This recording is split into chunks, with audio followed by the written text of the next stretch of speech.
Hello guys, আসসালামু আলাইকুম। আজকে আমি সোশ্যালে চেক করব আমাকে কোনো মেয়ে পাত্তা দেয় নাকি। আমি মেয়েদের পোশাক পরে যাব, দেখা যাক গাইস। প্রথমে দেখি কি হয়। প্রথমে ক্যারেক্টারে গেলাম। আমরা একটা মেয়ে ক্যারেক্টার নিয়ে নেব, কোনটা নেওয়া যায়। তারপর ভেবে দেখলাম এই ক্যারেক্টারটা ভালো লাগছে। তারপর খুঁজে দেওয়ার পর দেখলাম এই ক্যারেক্টারটা ভালো লাগছে, এটা নিয়ে নিলাম। নেওয়ার পরে এখন আমি খেলবো। তার আগে আপনাদের বলে দেই, যারা লাইক সাবস্ক্রাইব করেন না প্লিজ, আমি নতুন একটা কন্টেন্ট ক্রিয়েটর ইউটিউবে, প্লিজ আমার এই ছোটো আইডিটাকে প্লিজ আপনারা একটা বড় ফ্যামিলি করে দেন। আর যারা আমার কমেন্টে রেখে দেবে তাদের আমি একটা আমাদের গিল্ডে জয়েন করব। যারা গিল্ডে জয়েন করতে চান সুন্দর করে একটা ইউআইডি দিয়ে আমাদের করেন।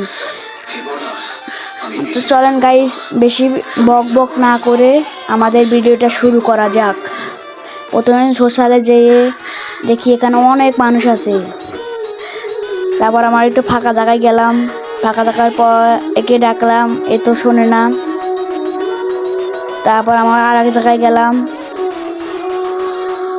আর এক জায়গায় যাওয়ার পর আমি যেইখানে যাচ্ছি সেখান থেকে গেতেছে, ও বাবা এ তো একটা পটিয়ে নিয়েছে, এখন আমার কিছুই দরকার নাই। তারপর অন্য জায়গায় গেলাম।